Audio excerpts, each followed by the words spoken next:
This is the day the Lord has made. Let us rejoice and be glad in it.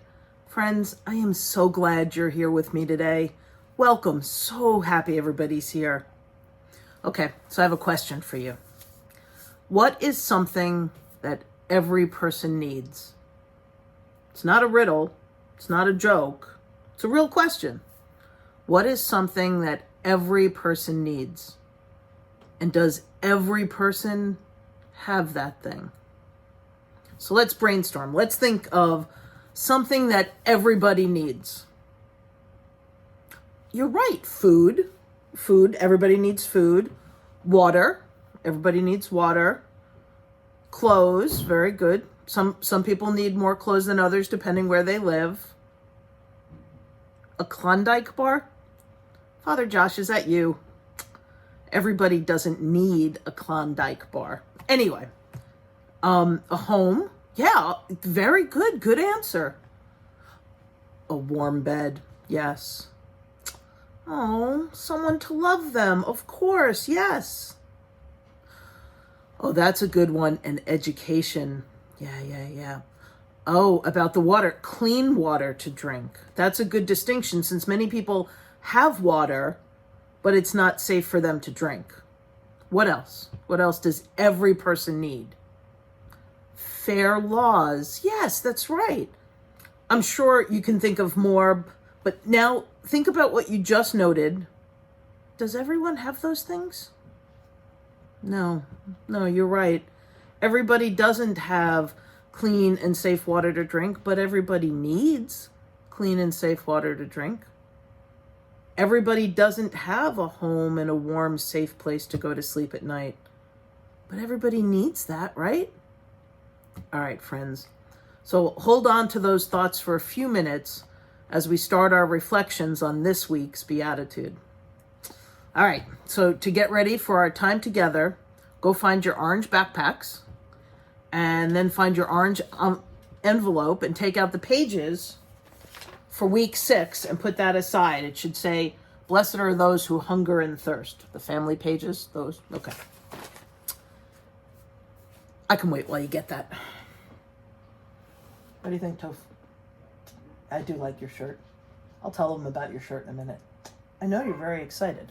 All right. So get out your notebooks.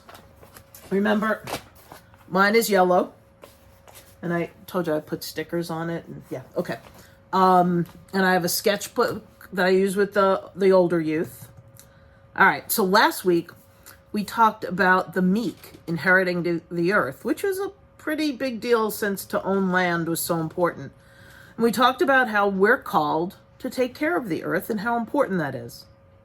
So I asked you to think of something around that you treasure, something of yours that you treasure, and if possible, to show it to us and tell us why you chose that item, and to tell us how you care for that item.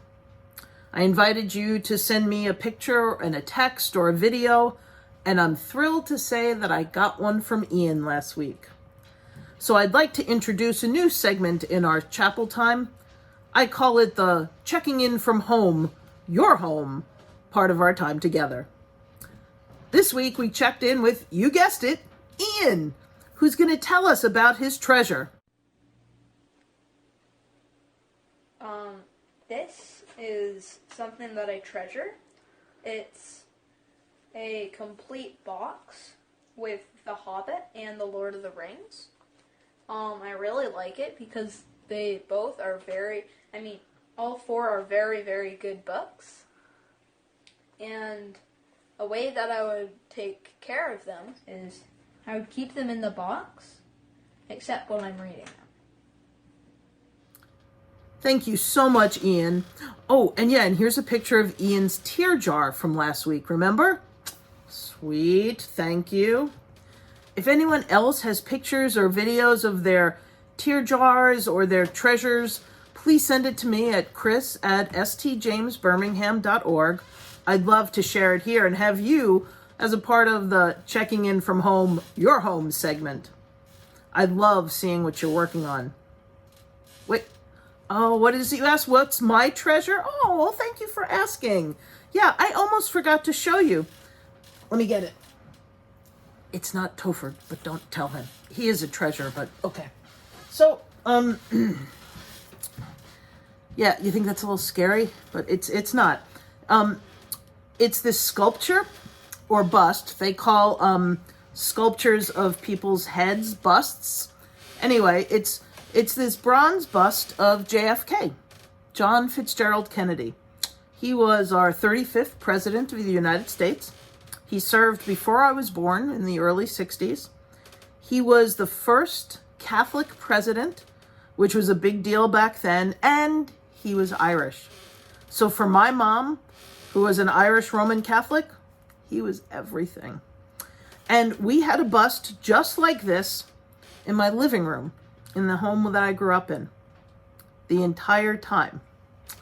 And for me, it just seemed normal that we would have this head of a dead president, a beloved president, in our living room. And I would read these books, these stories, these books that my mom had, these Time Life books about President Kennedy and his work, and I always felt so connected to him. Truth be told, I used to pretend and call him Dad every once in a while. So when my mom died, I found this one on eBay and got one for my own home. It's a treasure that I take very good care of, and I brought it down here to the Undercroft to show it to you. And I might just keep it down here. And some of you might make the connection that we named our beloved dog Kennedy after him. All right. He's going to be here behind Topher. Yes, Topher, you're one of my treasures, too. Yes, you are. Well, he is. All right, so remember to send me a video or a picture with an explanation of what you treasure and why and how you take care of it. So, friends, we're here again today in the Undercroft. It's what I call my office in the basement of my home. And Topher's here, too. He has on another new shirt that Timothy picked out for him at the thrift store. This one says, "Glitter is my favorite color." Topher loves glitter. Oh, he loves glitter. All right, so we're ready to share the next Beatitude. Remember, these teachings of Jesus are also called the Sermon on the Mount because Jesus goes up the mountain to teach his followers. And folks followed Jesus that day because they really wanted to hear him speak. And remember, mountains had special meaning in Jesus' time. People believed that mountains were holy places to connect with God. Maybe because they reached up into the sky. And Jesus knew mountains reminded people of God's presence with them. So I think that's why he chose a mountain as a good place to share the Beatitudes, these blessings. And remember, how many are there? 9 Beatitudes. Jesus lists 9 ways people are blessed. And to blessed meant to be happy or satisfied. And remember, people often thought being happy or content was a result of their situation or how life was going for them. But as we know, Jesus liked to turn what we think we know upside down and show us a new way. So here are the Beatitudes that we've talked about already. Blessed are the poor in spirit, for theirs is the kingdom of heaven. Blessed are those who mourn, for they will be comforted. Last week, blessed are the meek, for they will inherit the earth. So let's hear what Jesus says next. Blessed are those who hunger and thirst for righteousness, for they will be filled. So friends, listen to it again. Blessed are those who hunger and thirst for righteousness, for they will be filled. Tell me how it feels to be really, really hungry or thirsty. Yes, if you're really hungry, your stomach rumbles. Sometimes it's really loud. If you're uber hungry, it might even hurt a bit. You're right. Yeah, and sometimes when you're really hungry, you're right. You can't concentrate at all because all you think of is food. And then if you smell food and you're like, oh boy, you really, really want it, then you feel like you just can't wait.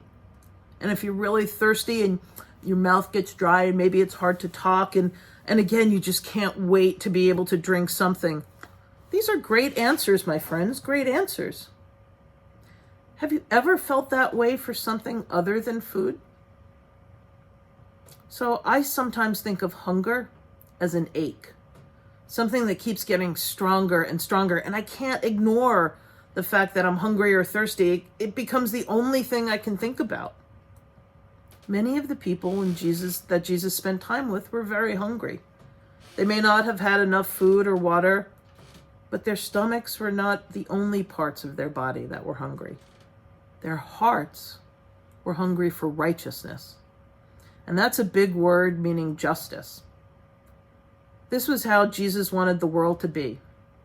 He wanted a place where people lived good lives, not only for their own sake, but for everyone else's too. Jesus teaches the people how God's justice means we make sure everyone has what they need. There are right and healthy relationships between people and with all living things. There are a lot of ways things were not right for the people listening to Jesus. In that time, some people had a lot of money and power, and they used what they had to dominate, to be in charge of other people. And some people were poor and felt powerless. Jesus spoke here to the people who felt that ache for a better world, God's kind of world.